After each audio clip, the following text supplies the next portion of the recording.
Welcome to Business Notes. I'm your host, Diane Bogino. My guest today is David Doerrier. David works with trainers, facilitators, sales organizations, and other presenters that are struggling to engage and impact their audience. The lack of engagement in any presentation will cause your audience to tune out, forget you and your message, and will undoubtedly not buy from you or take a next step. As an expert in the adult learning theory, David works with his clients to incorporate 8 simple principles that are guaranteed to motivate any audience to listen, act, and be more likely to retain your information, take a next step, and purchase your product or service. David is a seasoned Toastmaster, proficient instructional designer, train the trainer, and facilitation specialist, voiceover artist, classroom facilitator, and professional Santa Claus. Now, here's David to share his wisdom and expertise on how to be a powerful presenter or facilitator. David, welcome to Business Notes, and thank you for being on the show today. Well, thank you so much for having me back. Yeah, it's great. Repeat guests are awesome. I think that says a great deal about both of us. Let's dig into this adult theory. Tell us what adult theory is, David. Yes. Well, thank you, Diane. Right out of the gate. Great question. Yeah, the adult learning theory. My background is training. I've been a part of corporate training for 30 years. And one of the elements to learn how to be a good trainer is to understand the differences in all learners. And one of the ways to understand those differences is to understand and practice the adult learning theory. And it's made up of, there are a number of different iterations of the adult learning theory. The father of the adult learning theory, Malcolm Knowles, had 5 principles. The principles that I use and practice have 8 principles. However, having eight principles, having 5 principles, having 1 principle, it really doesn't matter. What's the point of the adult learning theory, the objective of it is always the same. It's engaging the audience. The more the audience is engaged, the more that the audience is interacting, the more that they are problem solving, the more that they are can see and feel and taste and have an emotional connection to the content, the more it's going to stick. So whether you use 5 principles, 8 principles, or 1, like I said, the objective is always the same: engaging the audience. So why should presenters be familiar with the adult learning theory?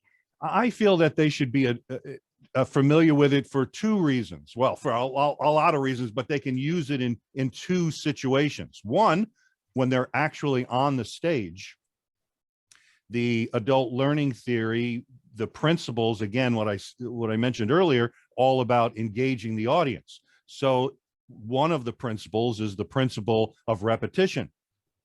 So having an understanding of the principle of repetition and why repetition is important, and incorporating appropriate repetition into your presentation, understanding the value of that by repeating things appropriately, that's going to make things stick. So if I understand that as a presenter, that at least one of those principles to make things stick is to repeat them appropriately. So using it on the stage. The second area where the adult learning theory comes into play is when you're writing your presentation, your speech, your workshop, keeping in mind all of these principles. The 8 principles are what all adults are looking for in every learning or engaging situation. And there are also differences that are highlighted in the adult learning theory as well. So bottom line, by understanding the differences between learners, by understanding what learners are looking for, then you'll be able to apply them as you're presenting on the stage and as you're writing your material. So what about your background prepared you for your business? I've got quite a varied background. I'll talk about the beard here. I've been a Santa Claus for 30 years. Now, for 29 years of these 30 years, I've had a strap-on beard. I don't want to use the word fake beard. It was us in the Santa business, we call it a designer beard. And that Santa Claus, that puts me into so many different situations. So improv skills are important. I have taken improv classes here in Atlanta as well. I have a theater background of being on stage, of learning lines, of developing a character, of projecting my voice, working through insecurities on the stage, developing my stance or my bravado, is that if that's the right term there, on stage. So I use that in my background to help when it comes to coaching clients on presentation skills, or how to work through nervousness or work through barriers. I also have a military background. I spent 28 years in the military. So leadership and working with a diverse group of people from not only around the United States, but at times around the world, and having to communicate differently. My background is also training and development. I've been a part of that for 30 years. Developing training, writing training, delivering training, and training trainers to train. And that's been my passion, of training trainers to train. So I would say that my background, and also being an introvert, I've also been a really good observer of people. And I feel that I'm very good at delivering sensitive information.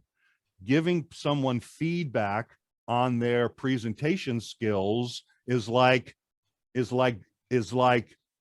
looking at them naked and talking about all the nuances of their body. It's very uncomfortable to receive that type of feedback. People have trouble with maybe all types of feedback, but very sensitive about their presentation skills. So I feel that my background has really prepared me to not only be a good presenter, but also a very good evaluator of others, and being able to deliver that information, that sensitive information, professionally. Yeah. David, you make a great point. And when people are trying to develop their stage presence, people don't realize that everybody goes through all the things that you talked about, the nervousness, maybe they are introverts, or maybe they're extroverts and they need to be pulled back, but they have that self-doubt and the fear and the nervousness. But you teach them how to use those things, but everybody goes through those. And I think it's important for people to know that. Yeah, Tony Randall, the stage and TV actor from years ago, said once that if you're not nervous, something's wrong. That he would get so nervous before a performance, or going on Johnny Carson, or a television, one of those variety shows from back in the 70s and so on. He would get so nervous that he would throw up. He would get sick. However, he learned how to work through that nervousness and that's what I teach as well. I get nervous every time. I was nervous coming here today, but what makes or breaks a good presenter or a good speaker is how to work through that. And also, it's all about mindset. That don't use the word nervousness. I'm excited. I can't wait to deliver this presentation to this group, because one of the first things I coach my clients on is that, number one, everybody in that audience wants you to be successful. Probably the only person in the room that feels like you're going to do a bad job is you. And so it's natural. It's natural to be nervous. It's natural to make a mistake, to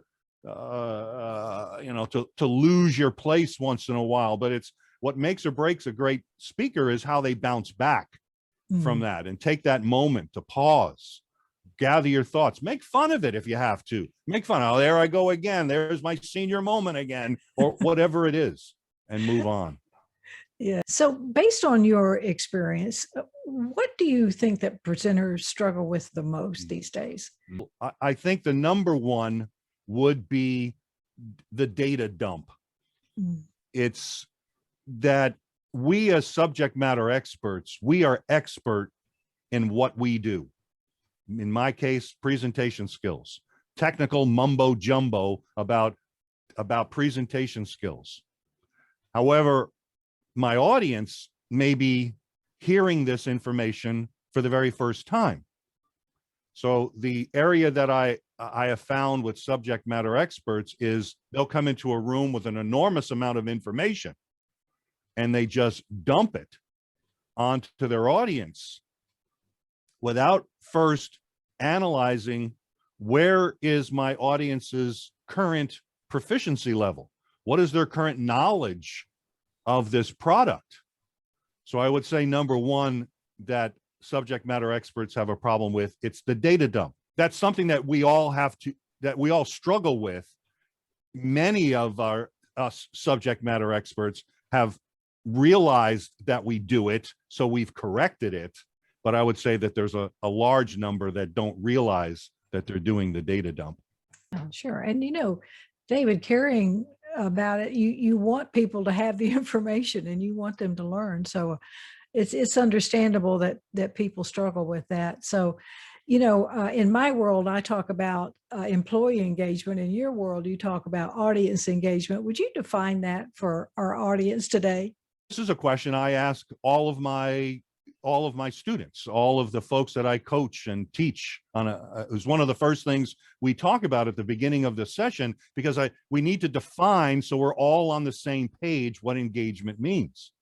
Now, in the Zoom world, engagement could be using the chat, using the poll, using other third-party applications. It's getting the audience to do something, to think about something, where they're asked a question. Now they have to think about the response and then respond. Small group activities, large group activities are all examples of engaging the audience. Bottom line, more engagement, the more it's going to stick. Now, along with all of those activities, there's one additional piece which is directly linked to the adult learning theory, and that is where you now can emotionally connect with your audience. For example, by asking questions. Have you ever experienced this? Has this ever happened to you? Have you ever seen this? If this happens to you, how would you feel about that?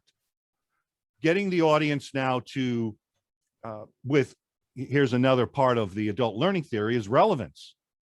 That if the content is not relevant, it's not, well, let me ask you this question. I'm going to, if the information, if the podcaster, or if the information in the podcast is not relevant, what are you going to do, Diane? Well, it's got to be relevant to what they're trying to do with their business. Just like if you go off on some tangent that would not promote you personally, I would pull you back. I would probably stop the podcast and say, David, let's get back on point, because you have a goal you're trying to achieve. So I would bring you back on point. Okay. And that's a great way to look at it as a student in the classroom, or as a participant listening to a speaker, and the content is not relevant. In most cases, I would think that people are going to tune out. And you're doing a very similar thing, that listen, my audience wants to hear this. We're recording this, so now we have the luxury of me stopping you and saying, hey, we need to go in a different direction. So I would say that to engage your audience, it needs to be relevant. It not only am I getting you to do activities, question and answer, using the poll, using the chat, using the whiteboard, all of those resources in Zoom world, but I'm also delivering the message in a way that is relevant, and my audience can now see it, feel it, taste it, smell it, experience it within themselves, so they come up with the answer. Another part of the adult learning theory is ownership. So now they own, yes, I see the value. I feel the value. Right. Yes. Yes, absolutely. Yeah, I look at training as a train. And I'm originally from New York, and I envision a subway station, or you can envision any platform on any train here with MARTA. And what I've been able to do is to give people the instructions to all of them that they've been able to prepare for the training. They've all been able to arrive on the platform because they all know when are we meeting, why are we meeting, how are we going to meet, what's all the prerequisites, and all. They've got all the information they need to get to the platform or to get to the day of training.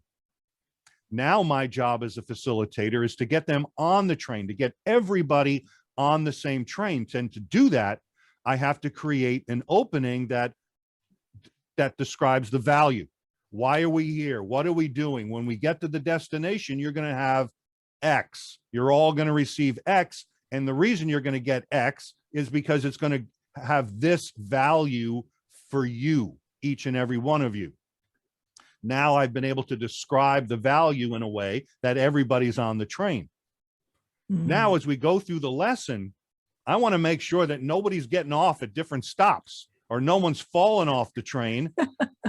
And the way that they could fall off the train or the way that they could get off the train at different stops is that I've done a data dump, for example. I'm not engaging my audience. My audience is now somewhere else in their head.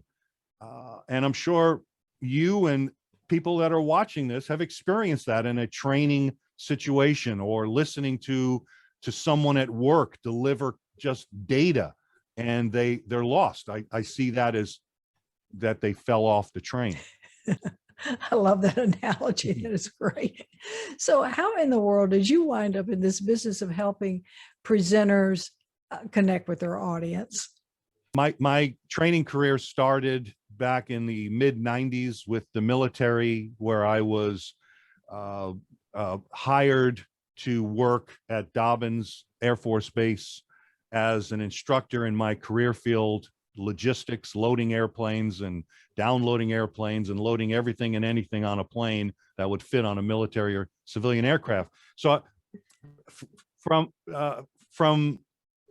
I guess the Dave D School of Hard Knocks, I learned instructional design and presenting.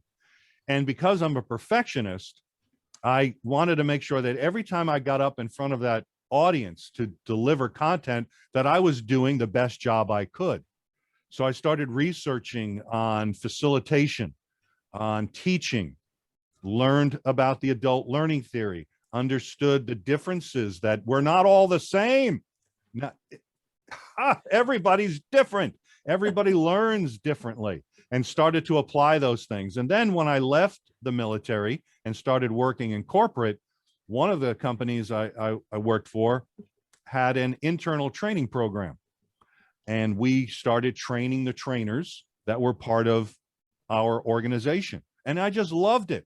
I loved training folks to be trainers. Or I've also worked with folks on how to be excellent presenters and how to write their material. So that's how I kind of progressed through the years, starting with the military, learning instructional design. I'm still learning instructional design. I'm still learning how to present in front of folks and feel comfortable with that.